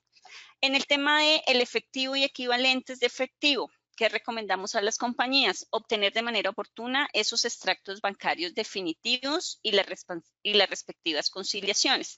En ocasiones, los bancos a veces se demoran, y sobre todo con el tema de estados financieros de cierre de año, en tener disponibles los extractos bancarios definitivos, y las compañías preparan sus conciliaciones bancarias sobre un saldo preliminar o sobre los movimientos. Entonces, importante, está bien para poder avanzar con el cierre, pero una vez estén disponibles, por favor, verifiquen que ese balance o ese saldo definitivo con el cual se preparó la conciliación bancaria coincide con el saldo final que el banco nos está generando. 2, actualizar las tasas de cambio de productos en moneda extranjera. También se nos pasa que ocasionalmente en periodos intermedios manejamos tasas corporativas o no actualizamos correctamente las tasas oficiales en el sistema contable. Entonces, mínimo el cierre del año, todos los activos y pasivos financieros que estén en moneda extranjera, pues deberían estar actualizados a la tasa de cambio oficial. Y ojo acá con el tema de productos en moneda extranjera. Cuando hablamos en Colombia, asumimos que moneda extranjera es todo lo diferente al peso colombiano, pero acá me acuerdo de otra cuñita, y es tener el análisis de la moneda funcional, ¿sí? Si la moneda funcional de la compañía no es el peso colombiano, pues la moneda extranjera es, voy a inventar, si la moneda funcional, la compañía concluye que no es el peso colombiano, sino el dólar, pues todas las demás activos y pasivos financieros en moneda extranjera van a ser los que estén denominados en una moneda diferente al dólar. Entonces, aquí la cuñita para revisar el tema de la moneda funcional. Y también hacemos en el efectivo y equivalentes las confirmaciones bancarias. Entonces, ¿qué es importante acá? Que ustedes, su área de tesorería, la persona responsable del manejo de las relaciones con los bancos, mantenga un archivito de control actualizado de cuáles son esos productos que tiene la compañía, activos, pasivos, operaciones de cobertura, todos los productos financieros que se tengan con entidades, y incluir también las condiciones que van a servir para efectos de revelaciones en las notas a los estados financieros, así como la persona contacto a la cual se puede dirigir las cartas de confirmaciones de cierre anual para poder garantizar una respuesta oportuna dentro del proceso de auditoría de cierre. Porque nos pasa mucho, y no solo con el efectivo, sino también con los clientes, con los abogados, con los proveedores, que no hay una base de datos actualizada y los procesos resultan siendo ineficientes. Y si un proceso de confirmación es ineficiente, obtenemos un nivel bajo de respuestas, que va a implicar que nosotros hagamos mayor revisión de documentación y que la compañía también a su vez nos tenga que pasar información, soporte adicional, ¿sí? Entonces, hay una cuñita ahí en el tema de las confirmaciones, ya que lo estás mencionando, Yolanda, y es en estas de bancos especialmente asegurarse quién firma la carta que vamos a enviar como auditores, porque muchas veces no es una de las personas que está como firma autorizada en el banco y esa carta es de vuelta. Entonces, generalmente las enviamos los últimos días de diciembre, ¿verdad? Pasan unos días, que es el periodo donde no está mucha gente en las oficinas, y cuando regresamos por ahí 8 o 7 de enero, nos encontramos con que la carta fue de vuelta y estamos perdiendo 10, 15 días. Entonces, siempre es importante en esas de bancos validar que sea una persona autorizada ante el banco el que firme la carta, la carta que nosotros vamos a enviar. Gracias, Mauricio. En lo que tiene que ver con deudores, decimos nosotros lo mínimo: tener la cartera conciliada a nivel de documento, a nivel de cliente, que se pueda hacer la verificación, porque para nosotros es importante hacer ese recálculo de la antigüedad de la cartera. Y no solamente obtener el informe que los sistemas contables generan únicamente como resumen del total del cliente y clasificadas en cada una de las categorías de vencimiento parametrizadas. Para nosotros es importante evaluar y tener el informe detallado por documento, incluyendo la fecha de emisión de la factura, fecha de vencimiento, las condiciones de crédito pactadas, si está en moneda extranjera, para poder hacer el recálculo y la verificación de que las partidas en moneda extranjera fueron ajustadas a la tasa de cambio correcta. El tema del análisis de deterioro. recomendamos a las compañías establecer un control de evaluación de deterioro previo al cierre del año, aunque muchas compañías la verdad es que lo hacen únicamente y lo actualizan al cierre anual. Dependiendo del grupo al que la compañía pertenezca, por favor, es importante que consideren la metodología que le debe aplicar, porque estamos muy acostumbrados por default a aplicar el método de pérdidas crediticias incurridas que aplica para las compañías del grupo 2. Y digamos que es mucho más fácil porque es efectivamente si ya hay un indicio de deterioro en el cliente, pero para las compañías del grupo 1, en muchas ocasiones no dejan tampoco documentado ese análisis preliminar, ni la metodología, ni la actualización de si los porcentajes que están aplicando, ya sea por método general o por método simplificado, no se hace esa evaluación de si lo que apliqué hace 2 años o si se definió inicialmente cuando se estableció la metodología, cambió o varió dependiendo justamente ya sea de el historial de cartera castigada o también si debió actualizarse con base en las perspectivas de los clientes actuales, porque si tengo clientes diferentes a los que tenía hace un año, pues tengo que hacer también esa actualización de cómo eso me afecta el modelo de pérdidas crediticias esperadas que estoy aplicando. Y que se haga la documentación. A veces las compañías hacen un cálculo, pero cuando hacen el cálculo, aquí hay mucho juicio y mucho criterio de las personas que están involucradas, del área comercial, de las personas que le hacen seguimiento al cobro de la cartera, de que hay acuerdos, de que hay garantías con clientes. Entonces, esa documentación es muy importante para el revisor fiscal que se la puedan suministrar, porque nos permite hacer un análisis más juicioso y soportar cualquier desviación o cualquier situación que a nosotros nos pueda parecer como inadecuada o que se aleja de pronto de la norma. Entonces documenten en ese archivo o en ese papel de trabajo de cierre del año de la actualización, cuáles fueron esas condiciones y esas actualizaciones que se hicieron.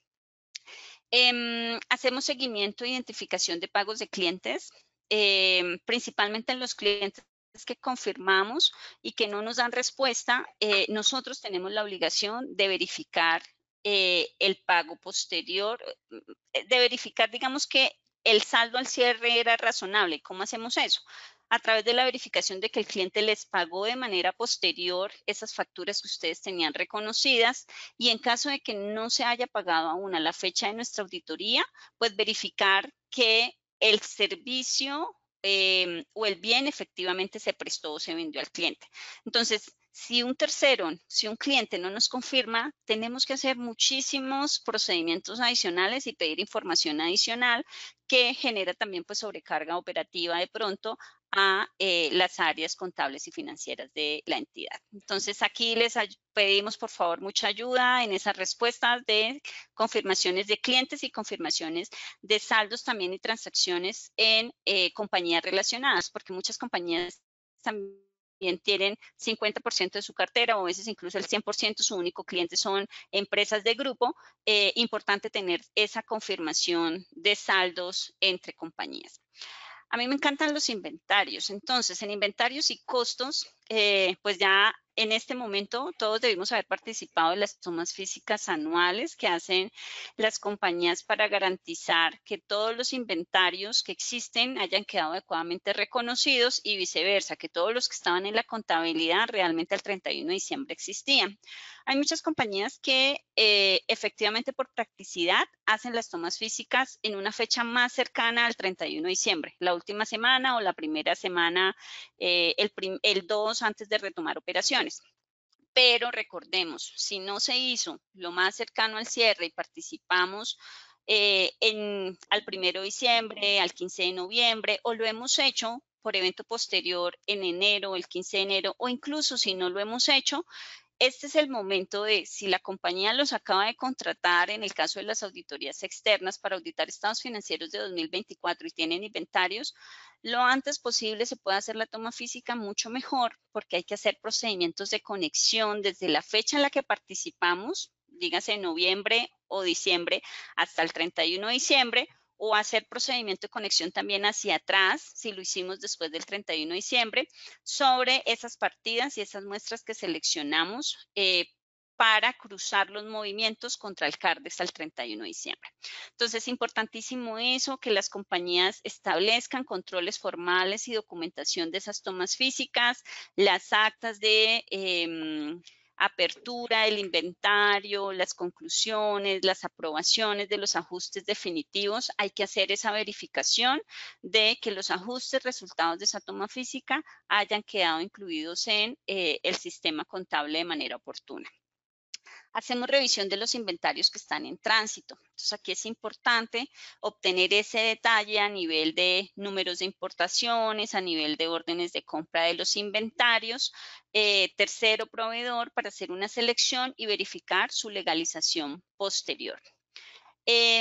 Importante que las compañías, esto es algo que todas las compañías en sus políticas contables documentan que lo hacemos, ¿no? Hacemos una verificación del valor neto de realización, hacemos verificación de obsolescencia anual, pero cuando vamos y solicitamos no vemos ninguna evidencia de realización de esos procedimientos. Y para el auditor lo que no está documentado no existe, ¿sí? Entonces, facilita mucho que la compañía sea muy organizada e implemente controles para garantizar que estas revisiones, que son mínimas al cierre anual, se estén ejecutando. Entonces, es importante hacer esa validación de la revisión de obsolescencia sobre los inventarios. Aquí aprovechamos en las tomas físicas y participamos, es el mejor momento para verificar que no existe inventario obsoleto, que no haya sido deteriorado o dado de baja por parte de la compañía y que la compañía nos suministre su papel de revisión de valor neto de realización de el inventario que quedaba disponible al cierre del año. También es importante, sobre todo para estas compañías manufactureras, que es donde a veces se nos genera más diferencia en la revisión de el costo de ventas a través de la metodología de juego de inventarios, de inventario inicial, más compras, menos inventario final, y para las que realmente efectivamente tienen manufactura de inventario inicial en proceso, ¿sí? Y todo este juego es donde más se nos presentan diferencias. Es importante que el área de costos de la compañía pueda tener un control mensual o al menos trimestral de verificar que ese estado de costos es adecuado y no identifiquemos únicamente variaciones importantes, partidas que les están colocando en el costo de ventas que no tenían nada que ver con los inventarios ni con la venta, sino de pronto temas administrativos que metieron a la cuenta del costo de manera manual. Entonces, que se haga esa validación de manera periódica para garantizar un adecuado cierre. La revisión de la metodología de costeo que están utilizando las compañías, hacer un recálculo sobre una muestra de los productos y también hacer pues verificación a través de muestreo por atributos de cualquier otra erogación que la entidad esté mandando directamente al costo de ventas a fin de año. Sí, aquí simplemente por complementar un poco dos temas que dice Yolanda en el tema de las confirmaciones de cuentas por cobrar y en el tema de inventarios, generalmente como pues no se hacen al 31 de diciembre, sino como Yolanda lo decía, anterior o posterior en algunos casos para el inventario, no para las cuentas por cobrar. Esos documentos que nos pasen las compañías entre la fecha en que hicimos el procedimiento y el 31 de diciembre, pues generalmente también tenemos que hacerle algún tipo de validación que realmente esos documentos pues existan para llegar a ese saldo al cierre del año, ¿no? Validar esos movimientos que nos proporciona, digamos, la compañía cuando hacemos ese procedimiento, bien sea de confirmación en las cuentas por cobrar o en las tomas físicas también. Bueno, adicionalmente, en diferentes procedimientos, pues también nosotros tenemos todo lo referente a la propiedad, planta y equipo, ¿no es cierto? Entonces, la propiedad, planta y equipo de los procedimientos que normalmente nosotros solemos ejecutar es, pues, primero, tener un movimiento adecuado de toda la cuenta, ¿verdad? Cómo se compuso el saldo del año anterior, las entradas, las salidas y llegar a un saldo final, que es el mismo que tiene que ir al estado financiero.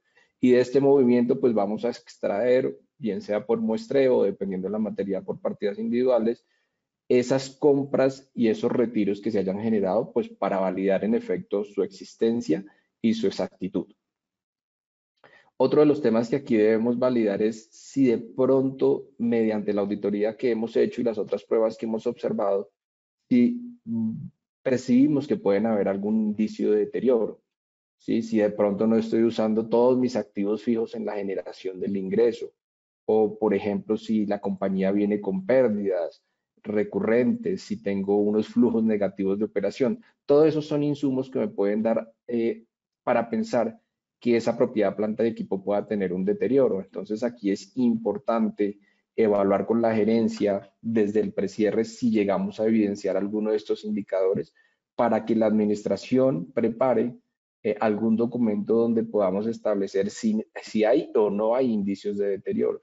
Y en caso tal donde se pueda concluir que llegue a haber un evento, pues hay que entrar a hacer un estudio más especializado de ese deterioro donde se validen y se definan unidades generadoras de negocio o de efectivo, perdón, y se empiecen a hacer todas las proyecciones, a mirar la WACC, a mirar lo que se tiene proyectado para el negocio y determinar si al final del camino llega a haber un deterioro o no.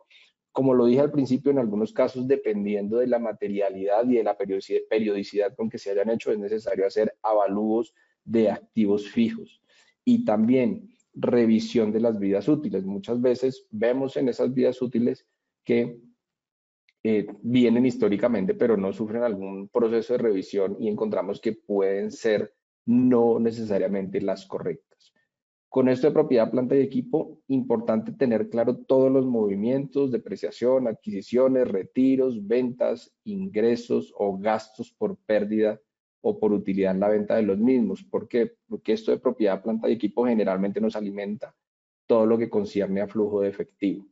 Muchas veces tenemos muchas dificultades en los flujos de efectivo y conciliar los movimientos porque no tenemos claridad desde esta parte de la auditoría. Entonces, siempre que todo esto nos quede muy bien conciliado.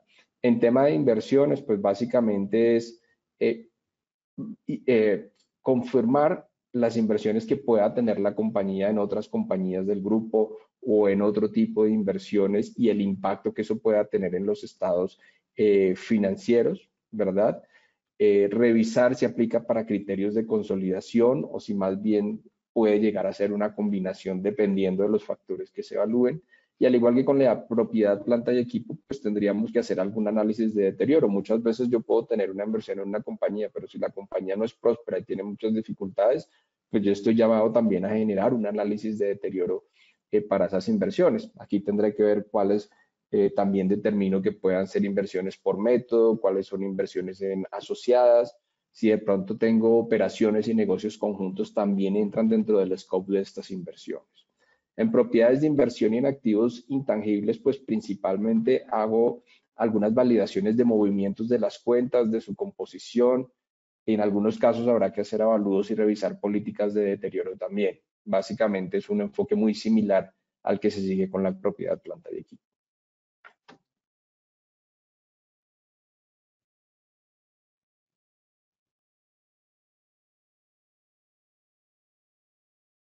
En los rubros que tiene que ver con pasivos, cuentas por pagar y las cuentas de patrimonio, en los pasivos también hacemos circularización de proveedores. Aquí es más como las mismas recomendaciones. De pronto las particularidades es justamente pasivos por bienes y servicios que la compañía recibió sin factura electrónica al 31 de diciembre. Y es que en Colombia nos pasa mucho que decimos es que no me pasó la factura fiscal, entonces yo no lo puedo reconocer hasta que me llegue, porque todavía tenemos el pensamiento de que lo fiscal y lo contable, pues si no estaba la factura electrónica no está, que tenían que ser lo mismo. O sea, ya lo fiscal sí parte tal cual de lo financiero, pero ojo, que un proveedor no me emita su factura electrónica no quiere decir que yo no deba reconocer el pasivo al 31 de diciembre. Y no es un pasivo estimado ni una provisión. Debemos clasificarlo como cuentas por pagar, porque son cuentas por pagar reales, porque ya recibimos el bien y el servicio, es una obligación presente y porque no hay ninguna dificultad en establecer el monto que tengo que pagarle al proveedor. ¿Listo?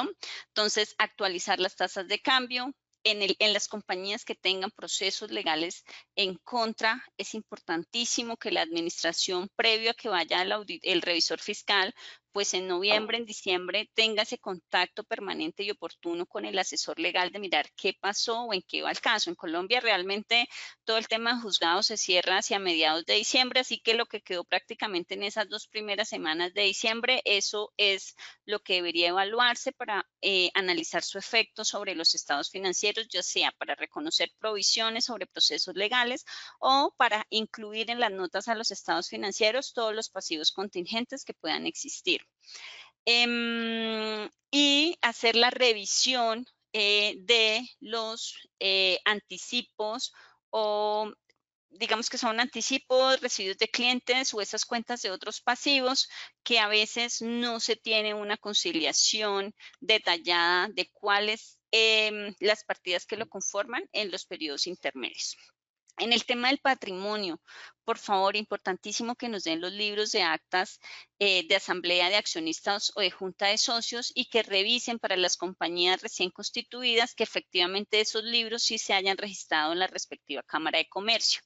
Los libros de actas del máximo órgano siguen siendo obligación tenerlos registrados. El libro de junta directiva sí ya no es obligación, pero si existe una junta directiva por estatutos y se menciona que deben tener reuniones periódicas, lo adecuado también para efectos de cumplimiento, en nuestra opinión, es que esos libros de juntas también tienen que estar actualizados porque también nos ayuda a evaluar cuáles son esas decisiones importantes que ha tomado la compañía. Verificar como parte de los controles periódicos cuando se hagan capitalizaciones, que esas capitalizaciones estén siendo reconocidas de manera oportuna en la Cámara de Comercio, que en nuestros balances el número de acciones por su valor nominal coincida con el capital suscrito, pagado y el capital autorizado que está referenciándose en el certificado de Cámara de Comercio. También suministrar al revisor fiscal, aunque esto debería suministrarse en el momento en que se decretan y se pagan los dividendos, la verificación de la distribución de los dividendos y el análisis de cómo se determinó cuáles dividendos o qué parte era dividendos grabados o no grabados y la correspondiente retención en la fuente que se debió pagar en su momento. Y por último, la validación de constitución o liberación de reservas. Recordar acá, cualquier movimiento en las cuentas de patrimonio tiene que estar documentado y aprobado por el máximo órgano de la compañía, ¿sí? Entonces, en estas actas de asamblea, recomendaciones, documentar adecuadamente el nombramiento del revisor fiscal. Así hayan delegado la administración el tema de la negociación en un representante legal o en una persona del grupo a nivel corporativo y tenga la capacidad de firmar las propuestas o las cartas contrato, debe quedar en el acta de asamblea, que es el acta quien hizo el nombramiento o la ratificación de la continuidad del revisor fiscal, documentar adecuadamente cuál es la decisión respecto a los resultados del año, si son utilidades, pues la correspondiente, si van a enjugar pérdidas o si van a hacer alguna distribución de dividendos. Todas las decisiones tienen que quedar documentados en el acta de asamblea de reunión ordinaria anual. ¿Listo? En el siguiente slide tenemos las recomendaciones asociadas a las principales cuentas de resultados.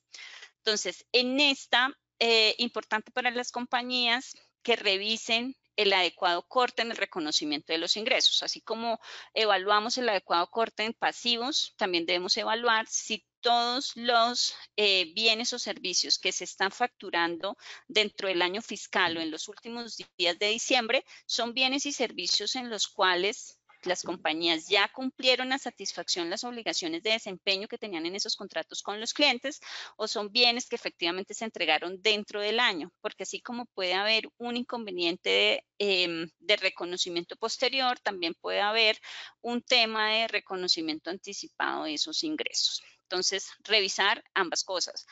Pasa mucho también que las compañías en Colombia dicen no recibo facturas después del 15 de diciembre o no recibo facturas después del 20 de diciembre. está bien, cliente, no te voy a obligar a que me aceptes la factura electrónica, pero en mi contabilidad yo tengo que reconocer de manera adecuada esos bienes y servicios que presté en los últimos días del mes.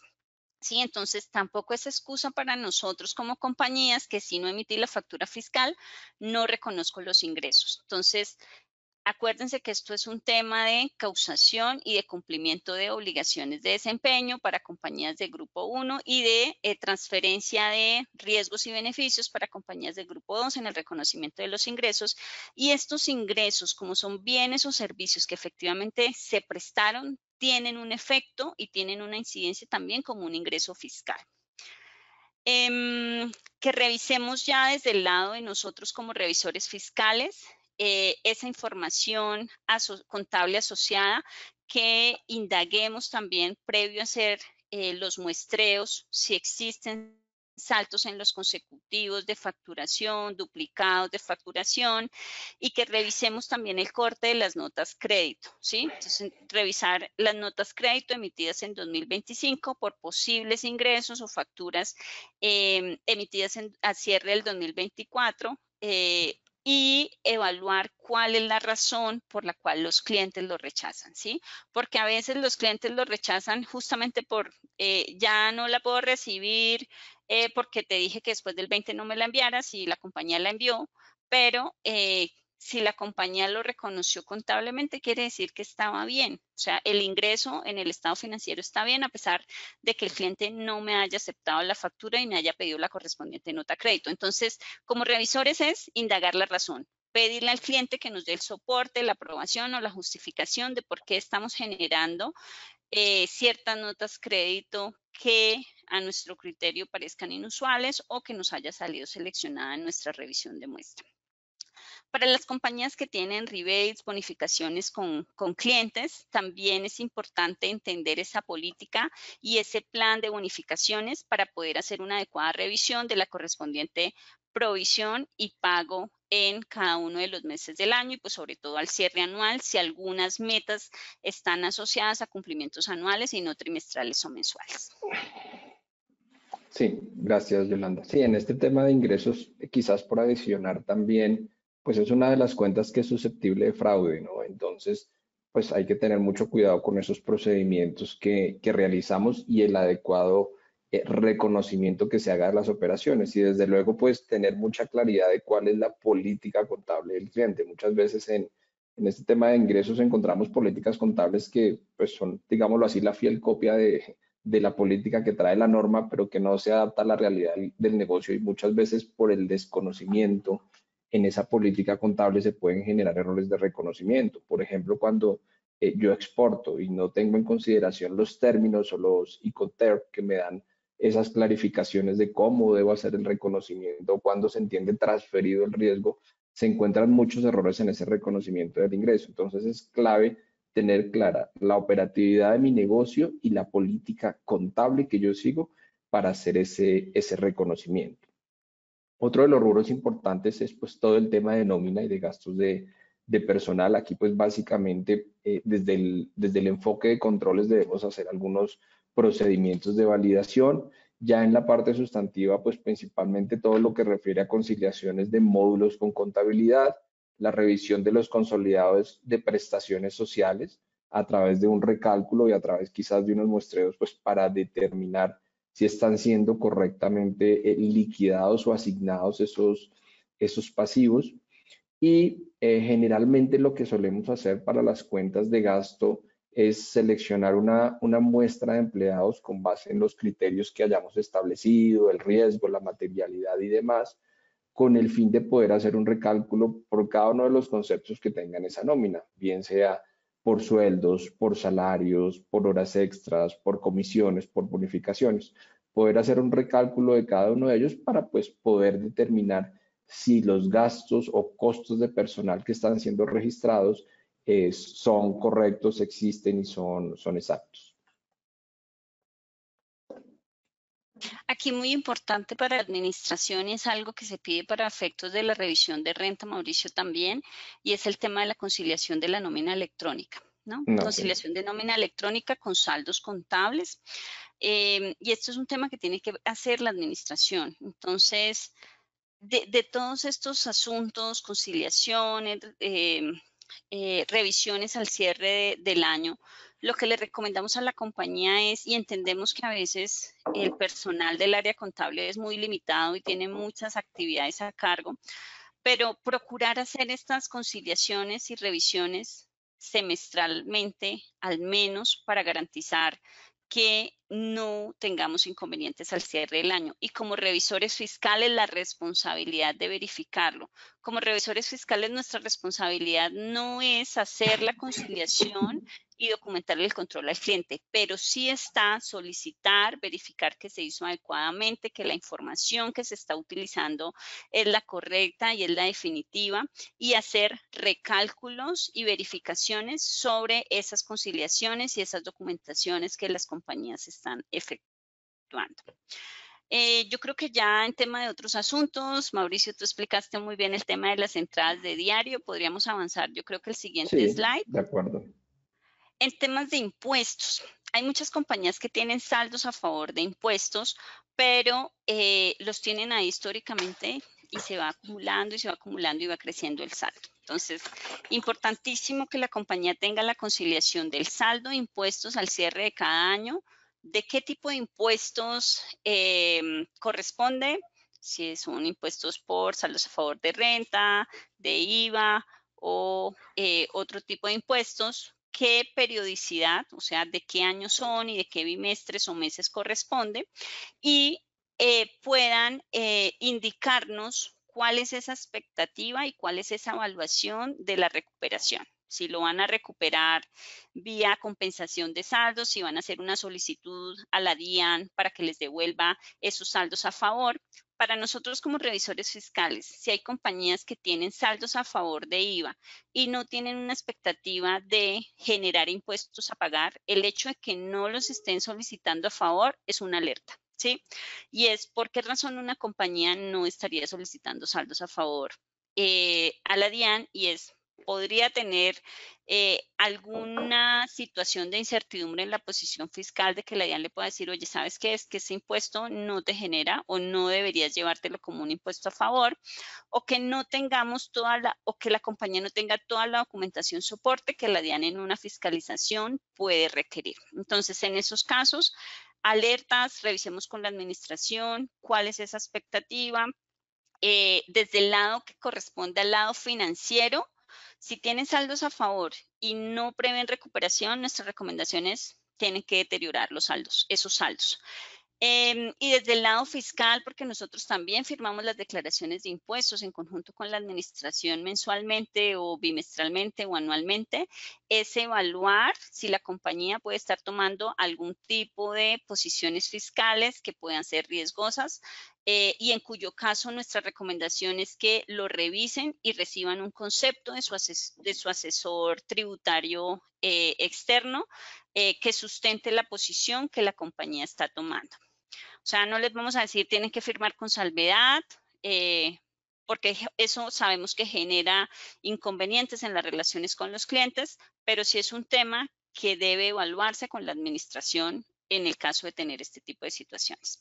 A las compañías que soliciten los certificados de retenciones de saldos de manera periódica, ¿sí? Sabemos que algunos certificados efectivamente se generan de manera anual, pero hay otros certificados de impuestos que existe una obligación también de recibirlos de manera bimestral para incluirlos en las declaraciones bimestrales de impuestos. Entonces, tener organizados esos certificados de retenciones para cuando el revisor fiscal también los solicite.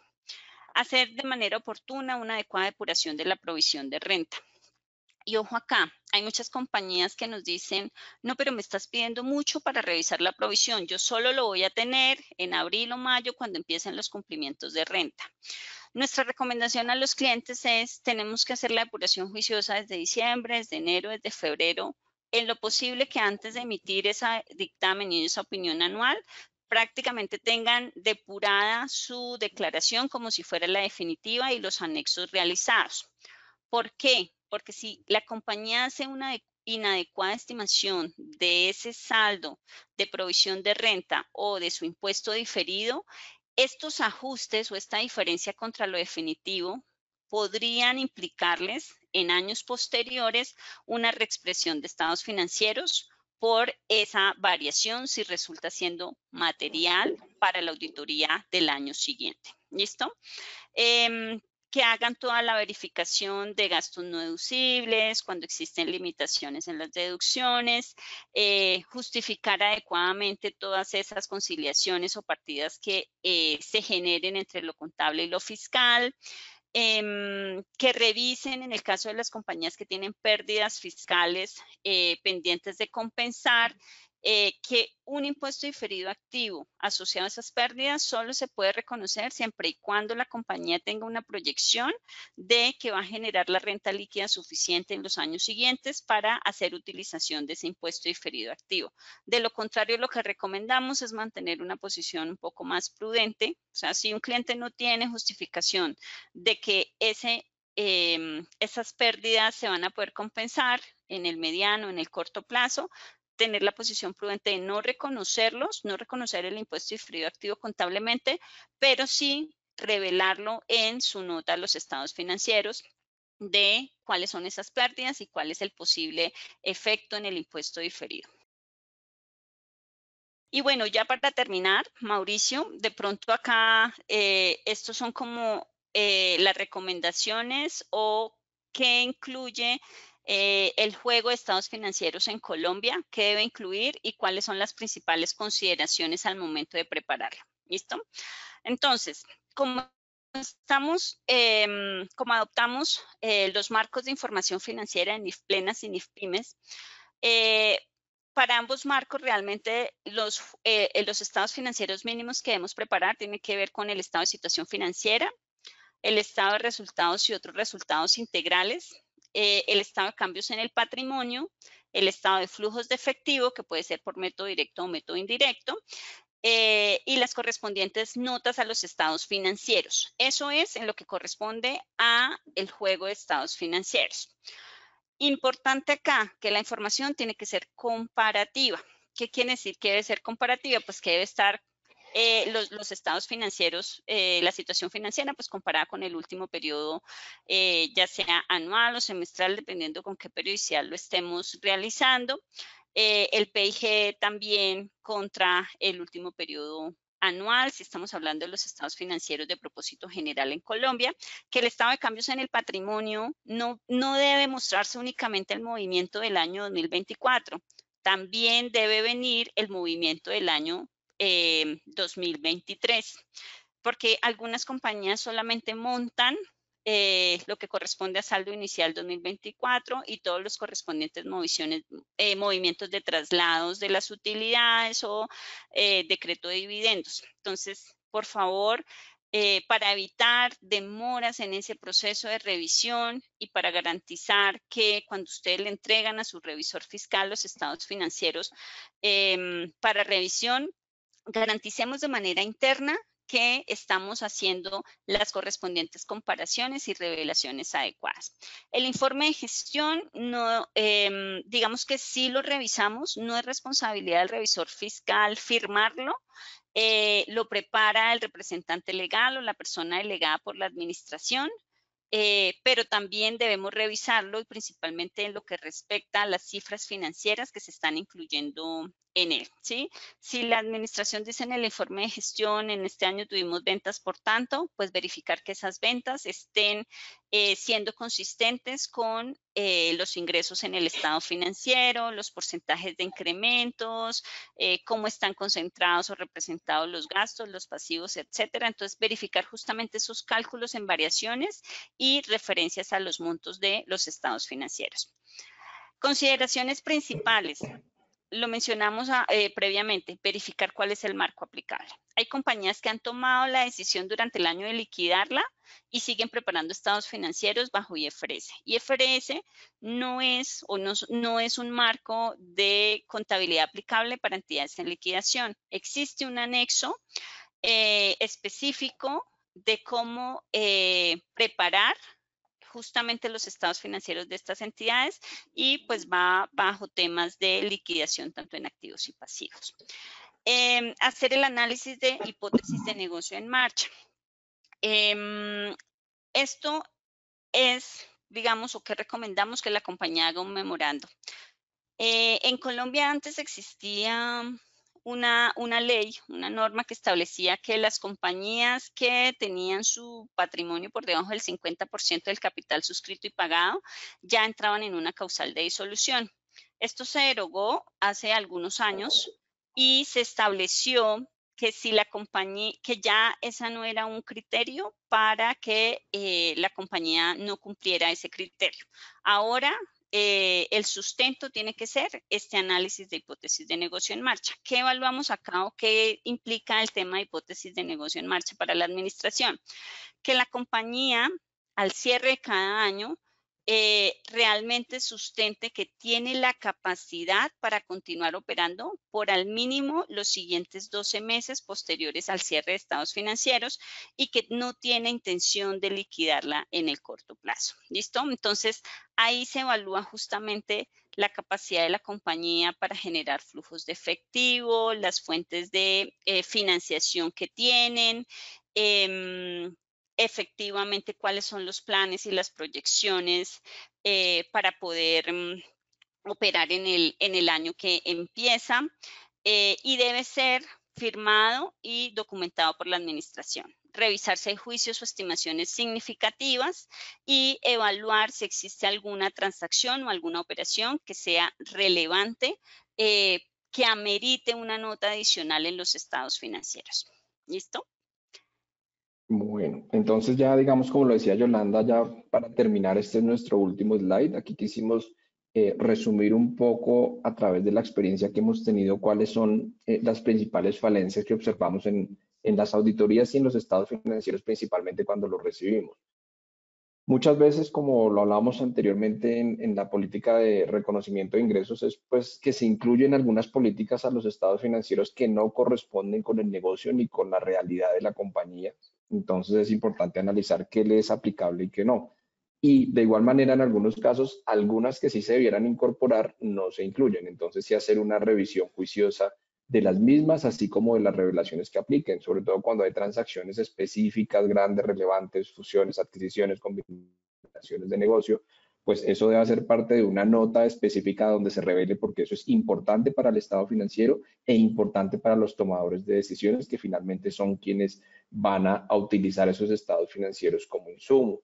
Muchas veces observamos también que en algunos casos el personal que prepara los estados financieros puede ser muy junior, y eso representa que no vengan con la calidad requerida. Entonces, siempre, así los prepare un nivel junior, pues asegurarse la alta gerencia, en este caso la gerencia financiera contable, de darle una revisada a sus estados financieros antes de que la revisoría fiscal lo realice. Igualmente las asignaciones de partidas corrientes y no corrientes, validar qué es, qué corresponde y qué no. El flujo de efectivo, yo creo que para todos los que aún estamos en la llamada, pues representa quizás uno de los estados financieros que más complicaciones tienen, pero en este caso siempre lo importante es tener claridad de todas las partidas que pueden hacer y de todos los movimientos, y que en efecto representen salidas o erogaciones de efectivo. Y de otro lado, muchas veces observamos que hay revelaciones mínimas que no abarcan, no explican el comportamiento de ciertas cifras, como también información relevante en obligaciones financieras como términos, plazos, condiciones y demás. Y por último, y no menos importante, es todo el tema de forma del estado financiero, ¿no? Temas de redacción, de estilo, de presentación, que si bien puede que no sea lo más importante, pues sí permite a un usuario de la información tener una mejor impresión de los mismos. Entonces, eso es lo que hemos notado nosotros a través de nuestra experiencia en esas falencias en el tema de estados financieros. Entonces, pues, no nos resta más que agradecerles por su tiempo. Si bien, como lo comentó Yolanda, nos extendimos un poco más de lo planeado, pues esperamos que este webinar haya sido de total provecho de ustedes y que les pueda servir en este momento en la ejecución de sus actividades. Muchísimas gracias. Yolanda, Mauricio, por el tema. Y pues hemos llegado al final de este webinar. J. del Río ayudando a las empresas a hacer negocios en Latinoamérica. Agradece nuevamente su interés y le recordamos que estamos a su disposición en el correo contacto@jdelrio.com y que tanto el material como el video de este webinar estará disponible en nuestro sitio web www.jdelrio.com. De igual forma, las personas que nos hicieron preguntas a través del chat, les mandaremos la respuesta personalizada vía correo electrónico. Muchas gracias a todos.